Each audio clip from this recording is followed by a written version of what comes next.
Shepherd on the dotted line. Let Philadelphia freedom ring and patriotic voices sing. Red, white, blue, never give up. You represent America! Hoping and praying for a brighter day. I listen to my heart and I obey. How can I see it any other way? I'm looking at life with my own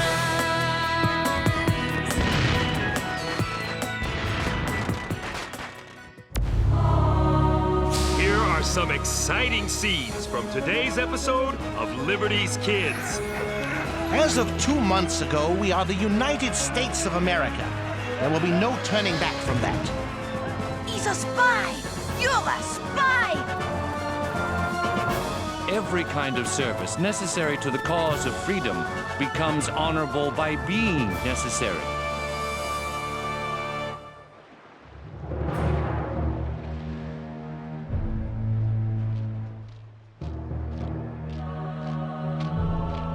New York City is teeming with His Majesty's troops. The tension here is excruciating. It has been over a year since the rebellion began, and General Washington has been retreating from Manhattan as it burns behind him. Still, this beautiful autumn evening finds me full of hope. Congress has appointed a committee to meet with Admiral Hale, commander of His Majesty's Navy. Their subject, peace. This esteemed committee is composed of Mr. John Adams, Mr. Edward Rutledge of South Carolina, and, not surprisingly, our own Dr. Benjamin Franklin. My prayers, dear mother, are with them.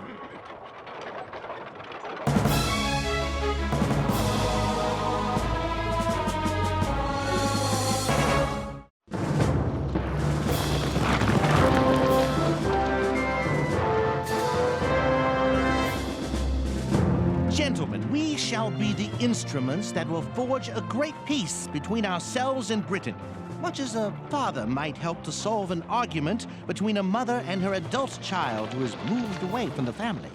We're on a fool's errand.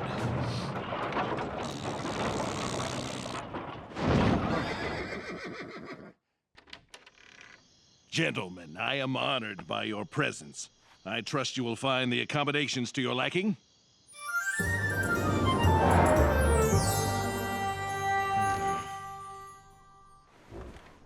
It is my belief that Admiral Howe has not been given the power to offer us anything.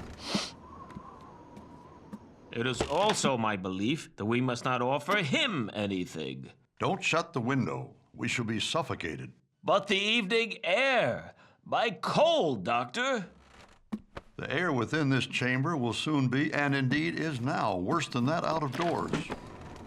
Come, I'll convince you. I believe you're not acquainted with my theory of colds. I have read of your theory, but I've always thought it incorrect. Nay, my friend, air that is cold when one breathes it in becomes warm in the lungs. See, my breath is warm. Yes, I see. It will soon be widely recognized as a truism. Cold air, in fact, is a benefit to a man suffering from the common cold. And the proof is in the pudding.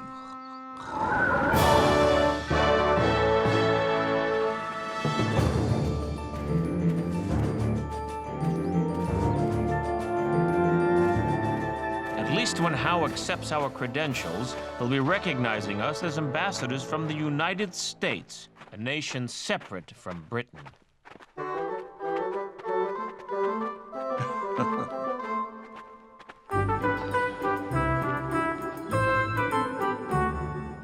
Do you think General Washington has a chance to win back New York? No idea. But if I was 40 years younger, I'd sign up to help him. 30 even. 20. 10. There's nothing exciting happening here. I know. A worm! I do wish Dr. Franklin had let us go with him to Staten Island. Leave me alone! Take your hands off me! Look! Why is no one helping the man? Do it, son. My wife! My children! I have to try. You do, and you'll end up on a British man-of-war like him. What do you mean, sir? Ain't ye heard of impressment? They're kidnapping him, forcing him to join the English Navy. You lads will be next if you don't leave this place now. Now, the squirt can probably stay. I doubt they'll be wanting him. I'm staying. There's an important story here. Young'uns. What? Won't it be hard to make deadline filing your story from a British ship? My friends, I'm afraid I must side with the lady on this issue. Oh, you must? Who are you? Oui, who are you? I'm a school teacher. My name's Nathan Hale. Over there! After them! Run! In here!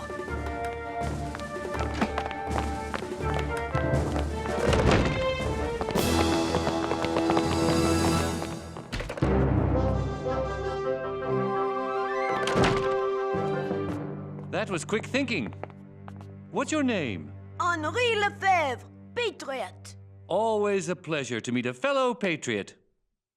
I am Miss Sarah Phillips. I am honored, Miss Phillips. Oh, brother. Mr. Hale, it is a pleasure to meet a man of such high breeding. A rare pleasure. So, Nathan, what's a highly bred school teacher doing wandering around the docks in wartime? One never knows where one might find a job. What do you teach, Mr. Hale? Why, I teach...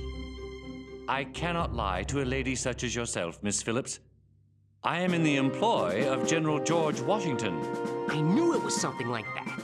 You will, of course, repeat that to no one, as my mission is quite secret. He's a spy! You're a spy! I must embrace you!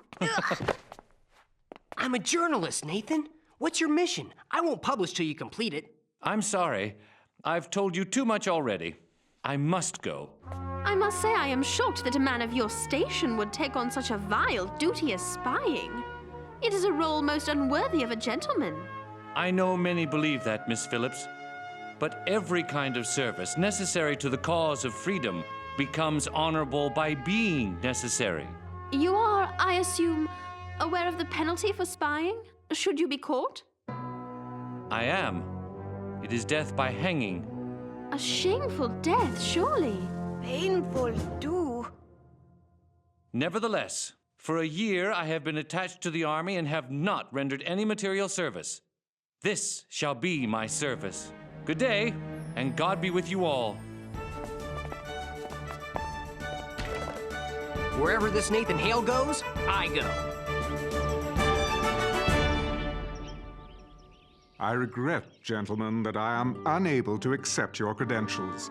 That would mean the king agrees that his colonies are an independent nation. John?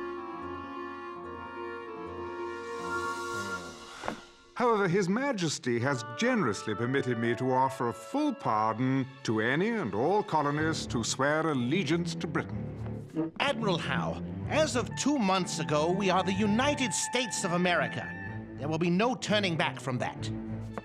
No turning back. Gentlemen, I've come to love this land. I feel for America as for a brother, and if America should fall, I would lament its loss like that of a brother. We will do our best to save your lordship from that pain.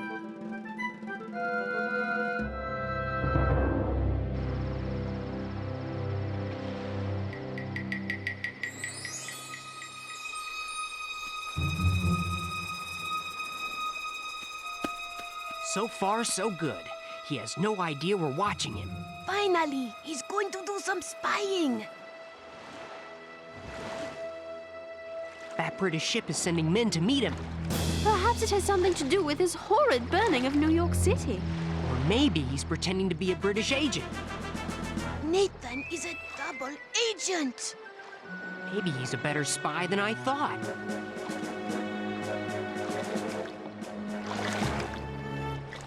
Hello, patriots!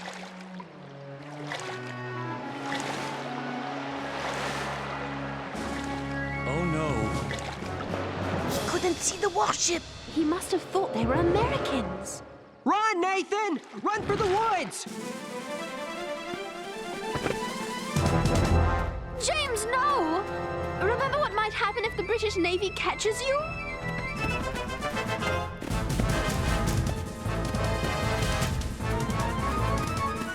Nathan! James, you shouldn't be here.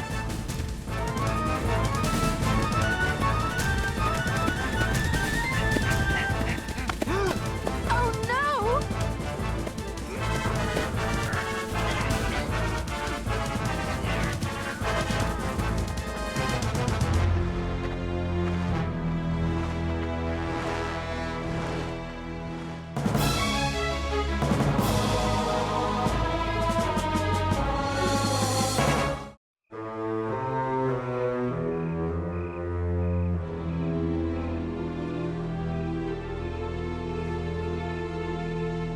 What are these?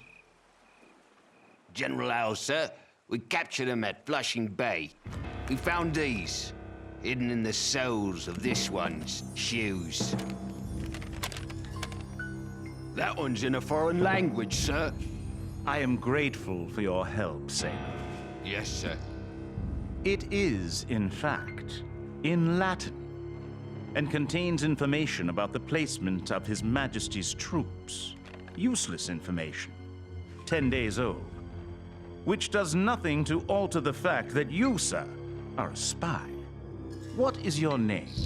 Sir, I am Captain Nathan Hale of the Continental Army of the United States of America. What is your mission? Sir, I was sent by General George Washington to gain whatever intelligence I could concerning the position and strength of our opponent's forces in New York. Well, Captain Hale, you have failed in your mission, utterly. I have, sir. But there are better men who will succeed. Forgive me, General, but one day soon you will have to take your leave of this fine mansion on the bay. And you? Are you a spy too? No, sir. We found this on him, General. A journalist for Dr. Franklin. Go, return to our friend. Excuse me, General, but I want to stay here to report this man's story. Leave now, young man, while you still can. I think the American public ought to know how King George deals with spies. You don't have anything to hide, do you, General?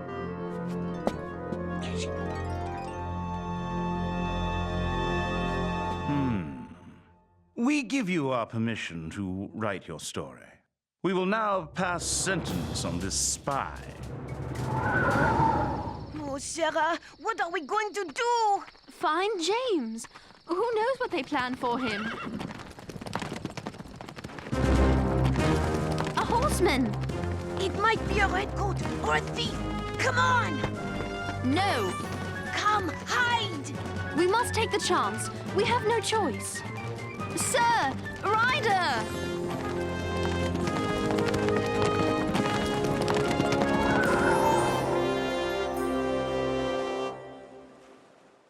Captain Nathan Hale, for the crime of spying against His Majesty King George III, I sentence you to be hanged this very morning.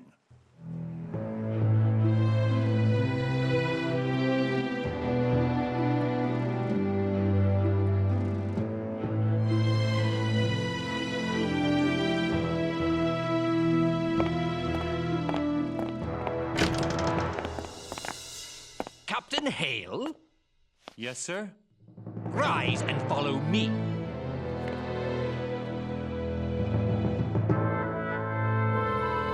Now! You too, journalist.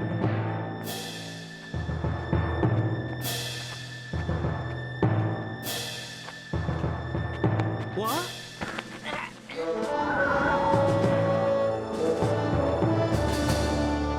Don't worry, laddie. You'll calm down after 3 or 4 years at sea. Bless bless you, sir.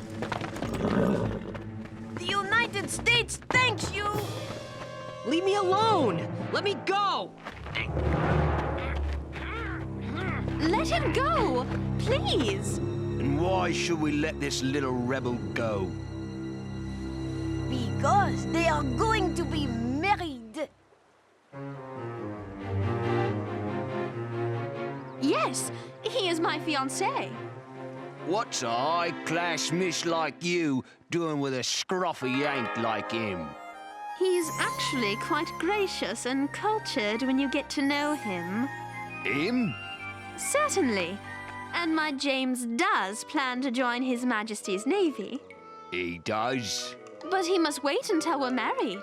It's very hush-hush. With all the tension in the city, can you imagine what the rebels would do to him if they knew he was to marry an English girl and join the British Navy? James loves our king so much. He's dying to join up, but he knows he must wait. Just a little longer, dearest. Hold on just a little bit longer. She telling the truth? Yes, she's my fiancée. We are very much in love. Please, sir, don't take my love away from me. Not now. Not after all we've been through. Please.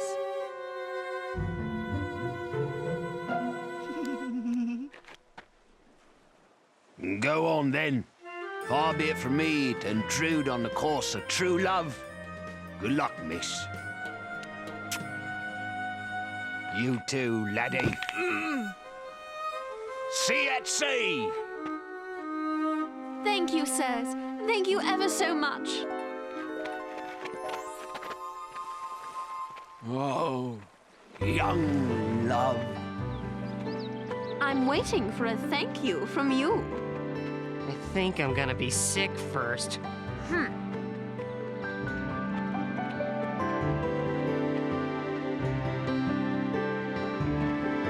Please release my hand. That's the easiest thing anyone's ever asked me to do. So, when is the big day? Listen, I have bad news.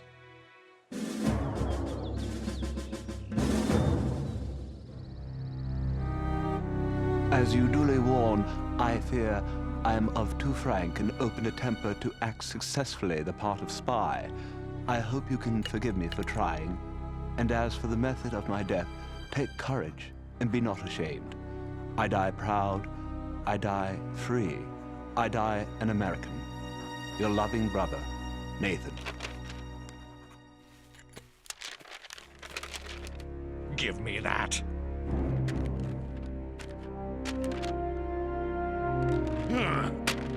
The rebels should never know they had a man in their army who could die with so much firmness. Are there other letters? Sir, I request to see a clergyman, please. Request denied. Sir, I request a Bible, please. Request denied. In the name of... Quiet! Guards!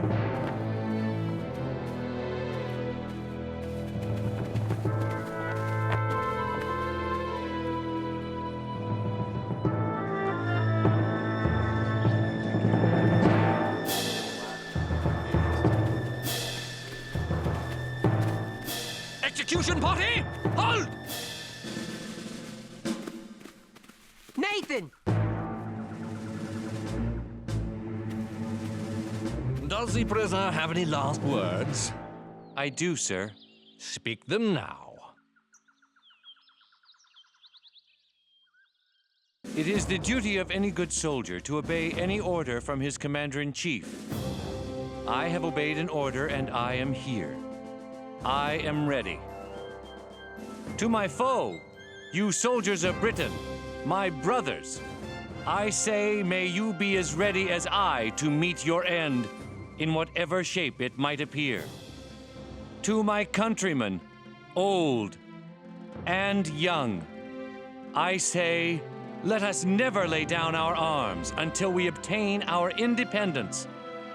If I had 10,000 lives, I would lay them all down if called to it in defense of our glorious new nation, in defense of freedom. Freedom! I only regret that I have but one life to lose for my country.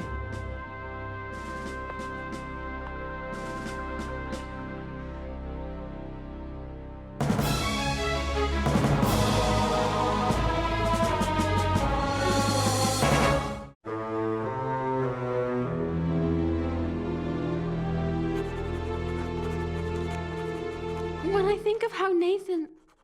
the way he... Hal wants me to write this story. He knows Nathan's hanging will lower American spirits. I'm not going to play his game. The general does not know Nathan, does not know America, and most certainly does not know you. Let us remember Nathan's spirit, his dignity, and his courage. And let us tell others of the same. His words. Nathan's words. Will be a weapon in defense of his cause, our cause, freedom. But only if you write them, James. And we will need weapons now that we know the British have no interest in making peace. James, you must write this story. I'll make him write it.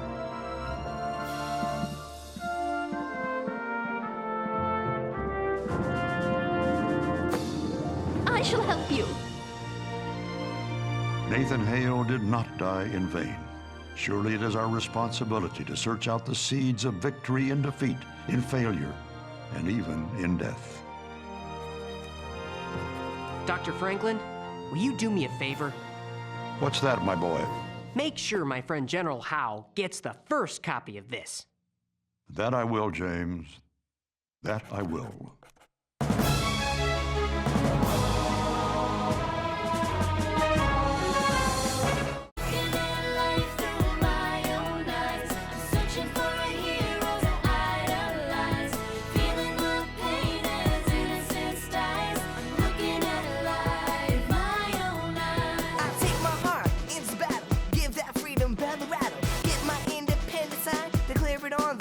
Line. Red, white, blue, never give up. You represent America.